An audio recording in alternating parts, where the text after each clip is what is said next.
In the last episode of Behind the Curtain Finance, your host Thomas Manetta promised to share the stories of 3 individuals he's worked with as they endured life-altering events. I'm Patrice Sikora. And Thomas, this is the first episode. Who are we going to learn about today? We're going to learn about 2 sisters who I have gotten to know, over the course of the last year. They came to me as a referral exactly at this time last year, right as I was about to launch my firm.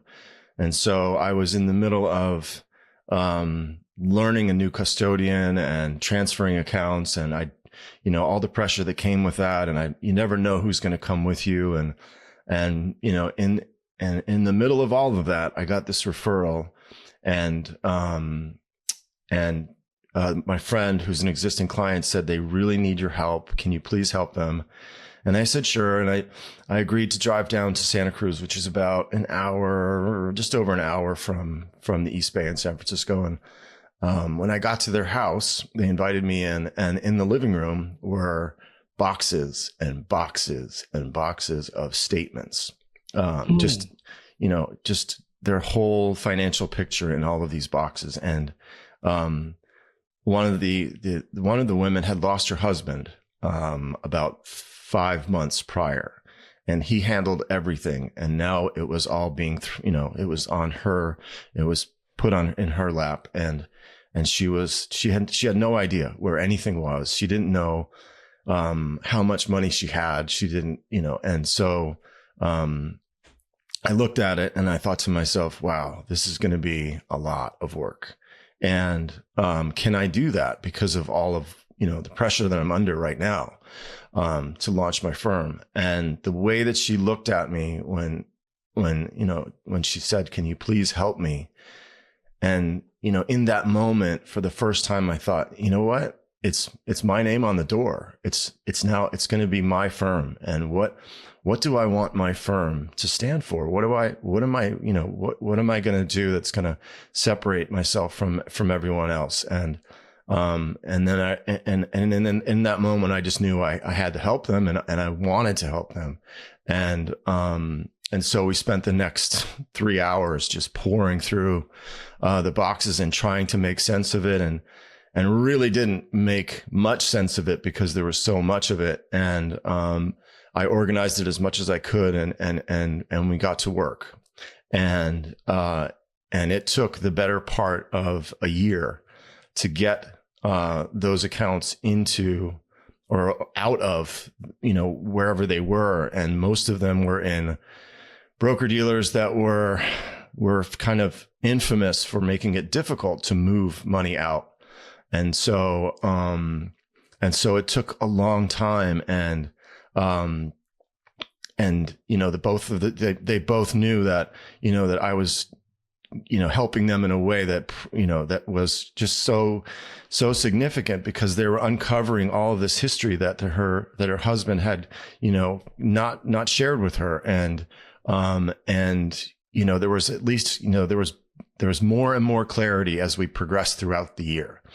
And so that was a great relief for her sister.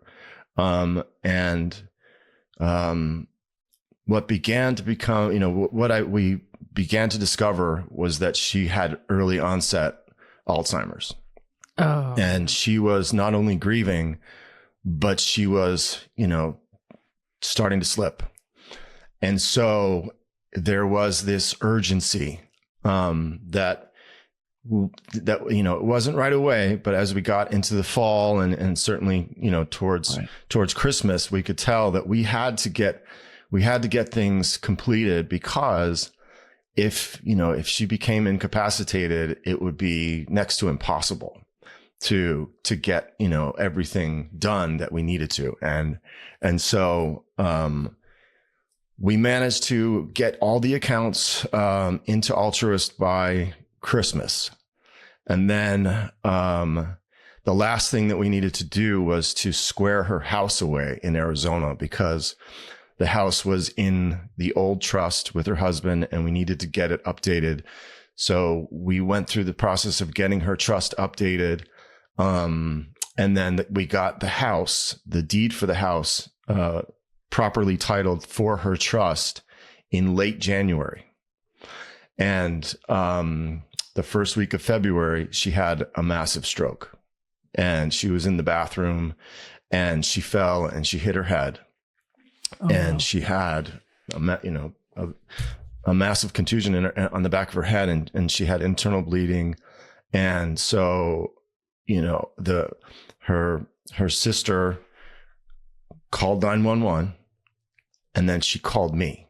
I was the second call for her. That was, and I couldn't believe it that she called me first before she called anybody else. And she was obviously a mess because her sister had just had a stroke, and she didn't know how bad it was. And she felt guilty that she wasn't there, and she just needed to talk to somebody about it. And they took her to the hospital, and I said, when you get there, just call me, I'll be here. And when they finally got to the hospital, they told her that her sister, there wasn't much they could do for her, and that she needed to make a decision. And so she called me, and she said, what do I do?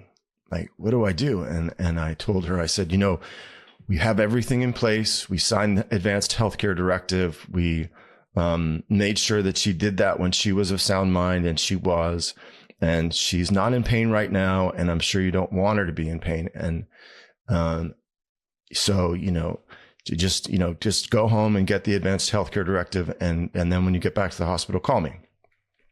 So she goes and gets the what she needed to get, and goes back to the hospital. And then she calls me back, and she says to me, she says, what do I do? What should I do? And I didn't understand what the question was, because she was saying, I said, well, you have the advanced health. She said, no. What should I do about my sister? Oh boy. How do I let her go? Like, how do I do that? And so I had to have, a really intense conversation with her about the fact that her sister had been, slowly, her health wasn't great. She didn't want to be here. She lost her husband of, 35, 40 years, and she needed to let her go. And so here I am having a conversation with a woman that I just met not even a year ago. And I was, I was helping her make the most difficult decision of probably of her life, to let her sister go.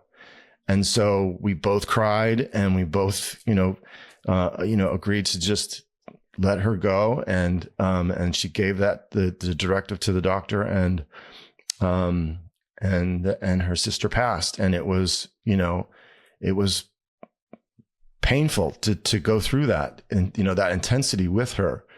But, I realized that, that's exactly what I want to do with my practice, with my, being an owner and being able to get that close to a client wasn't by accident. It was, I think it was, if I had worked anywhere else in my prior roles, I don't know that I would have been that close to her.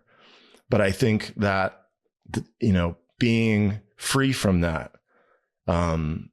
made me a different advisor. It made me a better listener. It made me a better, it made me more acutely aware of things that were probably not important before. And so I became very close to both of them in a very short amount of time. And I'm convinced, looking back on it, that I wouldn't have gotten that close if I had been at any other role that I had before. That's an incredible journey in just about a year.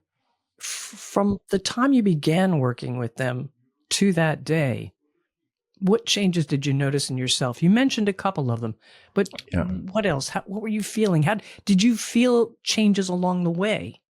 I think that when I look back on it, the amount of pressure that I think that they were under, given that they knew nothing about finances. They knew nothing about these accounts. They knew nothing about how to make sense of it, and how I, quickly made, got that in order for them, and then made it very clear to them how it all worked. And so slowly I was relieving them of the pressure of not knowing what, their financial picture looked like. But then we started to have have conversations more around, my sister, she's not doing well. What, when she began to start repeating herself, when she forgot where she was, and then it got worse and worse. And she started having these tantrums where she'd say really mean things. And I was talking her through that. I was talking with her about, that's not her. She's just going through an episode, and that, you can't, cause, it's like you don't even know who the person is. And then an hour later, they're back to themselves again. And so she was under all of that pressure as well. So I think that the more we had conversations that weren't necessarily centered around investing or even estate planning, it was just very personal. And she would call me crying, and I could hear her sister yelling at her in the background, and so it's those kind of conversations that I think I don't think I ever had with a client before. I don't think I was ever that close. Yeah. And then as it became more apparent that we were on the clock kind of, because, we needed to finish the house. That was really stressful because, we had only just finished the update to the trust. And then I had to, push through the updated deed in Arizona, which thankfully went through, because had it not, then the house would have been in a probate. It would have extended, the estate distribution and everything. It just would have been really painful. But we got that done, fortunately, because we didn't know that she was going to have a stroke. We thought she was going to be, in hospice. We were going to have to use all the money that we had, that she had to take care of her. And for a long time, because it looked like she was going to have, that Alzheimer's was going to take over, and that was going to be her life. You got the trust settled with the house, but let's go back to the accounts. You said some of the brokerages were known for making it difficult. Why is it so difficult to transfer accounts? I think that it's kind of an unspoken truth in financial services that there are some firms that make it really hard. They call it sludge, and it can be anything from, I'll give you an example. So let's say you have an account at a very small broker dealer, and the only way you can get in touch with anybody is through an 800 number. And so you call the 800 number, you never get the same person that there's no direct contact for the accounts. And so you need to find the right forms to get the money out. And so you fill out a form, and then you send it in, and then you have to call back and you have to find it. And then it turns out that's the wrong form. And then you submit the right form, and then they say, oh, you need to notarize it, or you need to get a medallion stamp guarantee, which is from another, right. another time. And so that just takes forever. And so some people, they just give up and they say it's too hard, and they just, I'll deal with it later, and they forget about it. And so they end up not moving the account out. That's not true for, some of the bigger firms. But insurance companies definitely, and smaller broker dealers are, renowned for that, unfortunately. But you accomplished it. Right. And I did, because I have done it for so long, and I knew, immediately that I could tell immediately if I was talking to the wrong person. If you have to get the right person on the phone. So knowing that cut the time down for sure. And then of course, Altruist is so tech forward that they were a great ally in helping me, to transfer, the money out for them. So that helped a lot. Is there one accomplishment in this particular case that stands out to you? I think that the update to the trust, which then led to obviously getting the house squared away, but the update to the trust and certainly getting the advanced healthcare directive was absolutely, and not knowing that at the time, we didn't know that was going to be as important as it turned out to be, especially given what happened to her. So, that's definitely what stands out, because at the time, again, this was December, January, and we didn't know if she could sit through a meeting with an estate planner, or if she'd have an episode, or if the estate planner wouldn't feel that she was competent to be able to do that. And everything worked out, thankfully. How has this relationship changed you as an advisor? Given the short amount of time that from when I met them until today, and the fact that I had not even launched my firm yet, and I obviously did that the very next week after meeting them for the first time, but all of that was so important for me, because for the first time I have this alignment that the client is the most important thing. And, there is no other thing. I'm focused on the end client, and my custodian supports that. And that's all they do. And so, I think what this experience has taught me is how powerful, you can be as an advisor when you have that kind of alignment, where you don't care about anything but just taking care of the end client. That's the only thing that matters. And so I think that kind of authenticity, that kind of genuineness resonated with them. They could just tell that I didn't have any other motivation other than to take care of them. And being able to make that connection, and have it be so authentic was key to the outcome that ultimately, as it evolved, the outcome was her calling me. What should I do? When have I ever had that experience as an advisor over the last 25 years? I never have. I've never been in a position where somebody trusted me that much as an advisor to call me and ask me for that kind of advice, or just to have that conversation. And so I think it's just changed the way I view this entire business. It's the kind of thing that that you don't learn in a training program at Morgan Stanley. They don't teach, it's not in a handbook. You're not going to, no mentor is going to teach you how to have those conversations. I think that, because I had that intention to structure my business the way it is now, allowed me to find this other part of myself that I don't think I knew existed before. And I think that, if that's the potential for financial services, that's a very exciting thing, because it's never existed before. And I hope that, more and more people have that kind of alignment with their clients. How is the other sister doing now? She's doing okay. I talked to her 3 days ago, and we're selling the house in Arizona. And so that's kind of like the last piece, and it's still very raw for her, to sell the house, and everything that came with, her sister's funeral, and, dealing with some of the other family members. There's a brother that's involved, that's not so very nice brother. Mm-hmm. We're dealing with the estate distribution now, and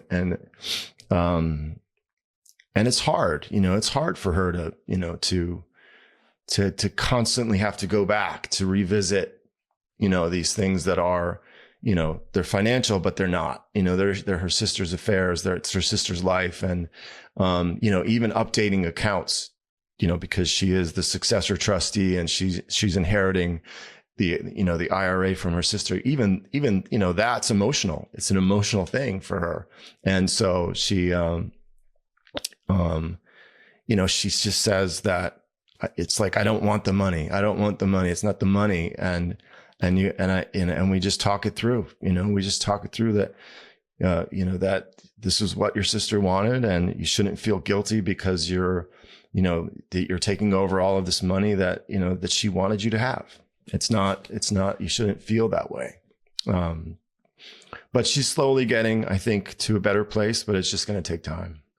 That's an incredible story, Tom. It's only the first of 3. I hope I have enough tissues for this. But how can people reach you if they've got questions or they've got a situation? Well, we're going to have a website for the podcasts, so you can watch the podcasts at your convenience. You can reach me. You can find all the information about me at my website, www.manettawealth.com. If you'd like to reach out to me, my phone number is 415-640-2121. And be sure to follow Thomas's podcast, Behind the Curtain Finance, to know when a new show is ready for you. I'm Patrice Sikora, and thanks for being with us. Thank you for listening to Behind the Curtain Finance. Click the follow button to be notified when new episodes become available. Visit our website at www.manettawealth.com or give us a call at 415-640-2121. The information covered and posted represents the views and opinions of the guest and does not necessarily represent the views or opinions of Manetta Wealth. The content has been made available for informational and educational purposes only. The content is not intended to be a substitute for professional investing advice. Always seek the advice of your financial advisor or other qualified financial service provider with any questions you may have regarding your investment planning. Copyright 2025. This content, which contains security-related opinions and/or information, is provided for informational purposes only and should not be relied upon in any manner as professional advice or as an endorsement of any practices, products, or services. There can be no guarantees or assurances that the views expressed here will be applicable for any particular facts or circumstances and should not be relied upon in any manner. You should consult your own advisors as to legal, business, tax, and other related matters concerning any investment. The commentary in this post, including any related blog, podcasts, videos, and social media, reflects the personal opinions, viewpoints, and analyses of the Manetta Wealth Management employees providing such comments and should not be regarded as the views of Manetta Wealth Management LLC or its respective affiliates, or as a description of advisory services provided by Manetta Wealth Management or performance returns of any Manetta Wealth Management investments client. References to any securities or digital assets or performance data are for illustrative purposes only and do not constitute an investment recommendation or offer to provide investment advisory services. Charts and graphs provided within are for informational purposes solely and should not be relied upon when making any investment decision. Past performance is not indicative of future results. The content speaks only as of the date indicated. Any projections, estimates, forecasts, targets, prospects, and/or opinions expressed in these materials are subject to change without notice and may differ or be contrary to opinions expressed by others.